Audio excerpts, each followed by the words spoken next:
Hey, James Hurley here. Just wanted to make a quick video here. Sorry about the lighting.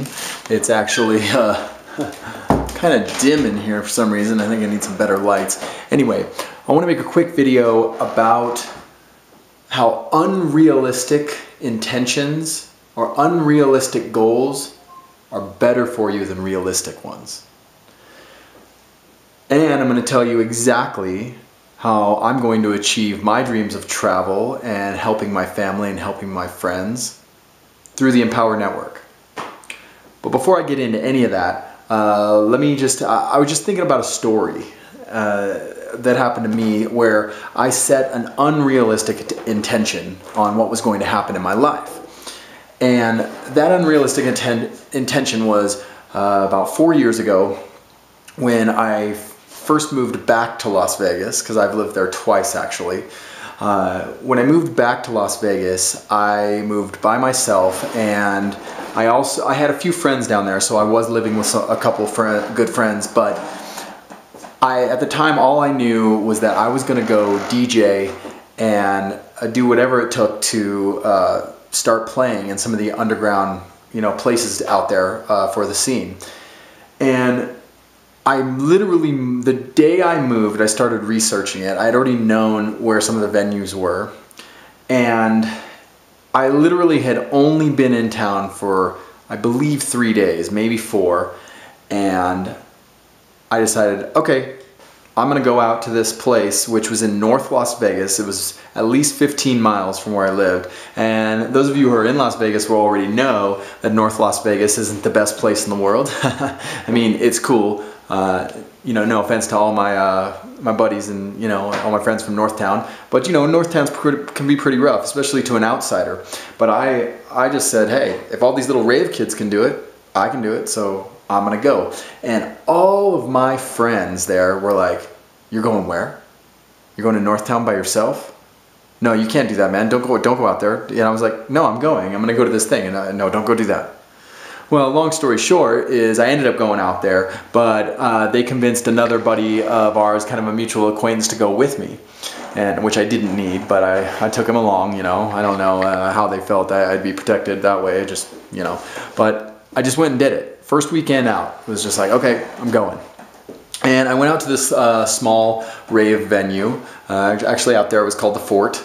It was pretty cool back in the day, and all I did was go and dance, and I started introducing myself to all the scene kids there and people that I'd be playing to. I started handing out demos, just telling them who I was. And in a bigger city like that, people have tougher skin, so they're kind of like, who is this guy talking to me? But I just offered my demos and said, hey, I love playing this music. Let me know what you think next time. This is where I'm from. I can't wait to play for you guys. And that's all I kept doing. And when certain kids would ask me about being a DJ, they would say, well, why don't you do this? Why don't you go talk to the promoters? Or why aren't you hanging out back behind the stage with the other DJs? And there was a reason for that. Is I knew that the current people that were in there as DJs and promoters, they maybe had a different view, or had a view of like they'd been there for a while. But I knew that it was the people, the normal fans and the kids that would actually listen to my stuff. So what I would tell them is, literally straight out of my mouth, I would say, I'm no different than you. I'm just like you. I just DJ, and I like dancing better, so I'll dance out here with you. So that was an example of basically me being very unrealistic, especially to my other friends that weren't into that, and then me going out to this place and doing that. But in actually thinking of that story, it makes me even go further back. And this has to do with dramatic results that happen in your life. So years ago, before my DJ days, before everything, I actually was in a punk and metal scene. And I had 2 different bands, but that's another story for another time completely. And I remember being over at this house party one night for my friend Dylan. And Dylan was one of these skate punk guys that was really popular and cool, but he had a massive bipolar, a manic depressive side to him. And we were at this party, and one night his ex-girlfriend shows up. I shouldn't say one night, the same night. His ex-girlfriend shows up. And this party probably has 40, 50 people there. And I remember us thinking, oh no, this is gonna go great. And, you know, he had already been drinking and whatnot, and we were all way younger then, you know. I think, shoot, like Dylan must have been 17 or something. I was maybe, I don't know, maybe 20 at the time. And so this ex-girlfriend is sitting on the couch, and she is, you know, talking, blah, blah, blah, blah, you know, it's all loud in there, and he just gets really pissed, and I notice he gets really pissed, and he walks into his bedroom, walks down this hallway into his bedroom, right? Now this place is loud, there's people everywhere. His ex-girlfriend's over on the couch talking to other girls, there's people standing all over, drinking beers. I'm kind of standing in the middle of the living room. I can't even quite remember what I was doing. I was probably talking to someone. There are people out on this back porch patio, kind of behind the couch, the sliding door open, you could go out there, there was a hot tub, all this stuff. So people were just kicking it, you know, all from the punk and metal scene. And all of a sudden, I hear someone kind of yell, and Dylan is walking by people, and he has a gun in his hand. And I probably shouldn't be smiling when I say that, but I know the end of the story. I'll get there in a second. So he has a pistol in his hand. I'm not sure what kind. I just know it's black and it's in his hand. And he walks straight up to his ex-girlfriend. He puts the gun right to her head and he says, "Get the fuck out of my house." And she starts screaming and crying and oh my God, and everybody's freaked out because a lot of people were afraid of him because of his bipolar. And that was when I had almost this moment of silence in my brain. I'm standing there in the living room. I'm literally probably 10 feet from him. And I look at him and I think, well, he can't do this. He's got to do something stupid. So I literally look right at him, and he's not looking at me. He has the gun to her head, and I just say, "Dylan, don't do that." And he literally, no, I'm not kidding. He's looking down here. He swings the gun my way, looks right at me in the eyes, and just points it at me. Now, at that point, what do you do? And this is where thinking unrealistic really comes in. Now, I'm going to put a disclaimer and say that no one should necessarily try what I did. But I knew in the moment, I knew subconsciously, I knew with my intuition what I should do. So he has the gun pointed right at me.